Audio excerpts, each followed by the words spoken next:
SSLC ಪರೀಕ್ಷೆ ಗಣಿತದ passing ಪ್ಯಾಕೇಜಲ್ಲಿ ವರ್ಜಿಸುವ ವಿಧಾನದ ಸಮೀಕರಣಗಳನ್ನು ಬಿಡಿಸೋದು ಕಲಿಯೋಣ. ಈ ಎರಡು ಸಮೀಕರಣ ಕೊಟ್ಟಿದ್ದಾನೆ. 2x + 3y = 14, 2x + y = 10. ಇನ್ನೊಂದು ಲೆಕ್ಕ 2x + y = 8, 3x - y = 7. ಒಂದು ಪ್ಲಸ್ ಇರೋದು, ಇಲ್ಲಿ ಒಂದು ಮೈನಸ್ ಇದ್ದದ್ದು. ಹೇಗೆ ನಾವು ಈ ಲೆಕ್ಕವನ್ನು ಬಿಡಿಸಬೇಕು ಸರಳವಾಗಿ ಅನ್ನೋದನ್ನು ನೋಡೋಣ. ಮೊದಲನೇ ಲೆಕ್ಕ 2x + 3y = 14, 2x + y = 10.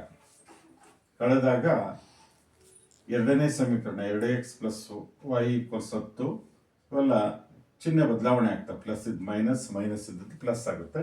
ಇಲ್ಲಿ ಪ್ಲಸ್ ಇರೋದ್ರಿಂದ ಮೈನಸ್, ಇಲ್ಲೂ ಮೈನಸ್ ಆಯಿತು, ಮೈನಸ್ ಆಯಿತು. 2x - 2x ಕಳೆದಾಗ 0 ಆಯಿತು. ಇಲ್ಲಿ 3y - y, 3y ನಲ್ಲಿ 1y ಕಳೆದ್ರೆ 2y ಬಂತು. ಇಲ್ಲಿ 14ರಲ್ಲಿ 10 ಕಳೆದಾಗ 4 ಆಯಿತು. ಈಗ y = 4 / 2, 2 4, y = 2 ಬೆಲೆ, y ಬೆಲೆ 2 ಬಂತು. ಈಗ x ಬೆಲೆ ಕಂಡುಹಿಡಿಯೋಣ. y ಬೆಲೆ ನಾವು ಕಂಡುಹಿಡಿದಿದ್ದೇವೆ. x ಬೆಲೆ ಕಂಡುಹಿಡಬೇಕಾದ್ರೆ ಇದರಲ್ಲಿ ಯಾವ್ದಾರ ಒಂದು ಸಮೀಕರಣವನ್ನು ತಗೊಳ್ಳೋಣ. ನಾನು ಎರಡನೇ ಸಮೀಕರಣ ತಗೊಂಡಿದ್ದೇನೆ. 2x + y = 10, 2x + y ಬೆಲೆ ಸಬ್ಸ್ಟಿಟ್ಯೂಟ್ ಮಾಡೋಣ. 2x + y ಜಾಗದಲ್ಲಿ 2 ಬರೆಯೋಣ, 10 ಆಯಿತು. 2x = 10, 2 ಈ ಕಡೆ ಬಂದರೆ -2 ಆಗುತ್ತೆ, 10 - 2. 2x = 8, ಹತ್ರ 2 ಹೋದರೆ 8. x = 8ಅನ್ನು 2ರಿಂದ ಭಾಗಿಸಿದಾಗ 2 2 4 8, x ಬೆಲೆ 4 ಆಯಿತು. ದೇರ್ಫೋರ್ ವರ್ಜಿಸುವ ವಿಧಾನದಿಂದ x ನ ಬೆಲೆ 4, y ನ ಬೆಲೆ 2 ಆಯಿತು. ಅದೇ ರೀತಿ ಎರಡನೇ ಲೆಕ್ಕ ನಾವು ಬಿಡಿಸೋದು ಹೇಗೆ ಅಂತ ನೋಡೋಣ. 2x + y = 8, 3x - y = 7 ಇದೆ. ಇಲ್ಲಿ ಕಳೆದಾಗ ಬೇಕಾಗಿಲ್ಲ, ಕೂಡಿಬಿಟ್ರೆ ಆಯ್ತು. -1 ಇದೆಯಲ್ಲ, ಇಲ್ಲಿ +1 ಇದೆ, 2 ಕ್ಯಾನ್ಸಲ್ ಆಗಿಬಿಡುತ್ತೆ.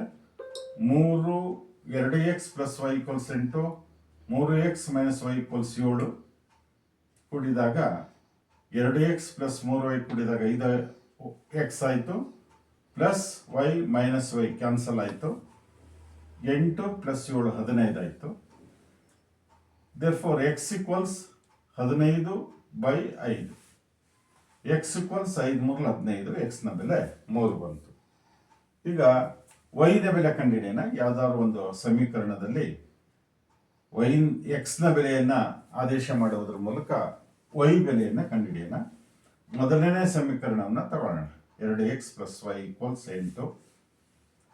ಈಗ x ಮೇಲೆ x ಜಾಗದಲ್ಲಿ ಆದೇಶ ಮಾಡೋಣ. x 2 × x ಬೆಲೆ 3 ಸಬ್ಸ್ಟಿಟ್ಯೂಟ್ ಮಾಡಿದ್ದೇನೆ, plus y = 8, 2 3 6, plus y = 8. y = 6 ಆ ಕಡೆ ಹೋದರೆ -6 ಆಯಿತು. y = 8ರಲ್ಲಿ 6 ಹೋದರೆ 2, y ಬೆಲೆ 2 ಬಂತು. ವರ್ಜಿಸುವ ವಿಧಾನದಿಂದ ಈ ಸಮೀಕರಣದ x ಮತ್ತು y ಬೆಲೆಯನ್ನು x = 3, y = 2 ಕಂಡುಹಿಡಿದೆವು. ಬಹಳ ಸುಲಭವಾಗಿದ್ದು 2 ಅಂಕವನ್ನು ಸುಲಭವಾಗಿ ನಾವು ಗಳಿಸ್ಬೋದು.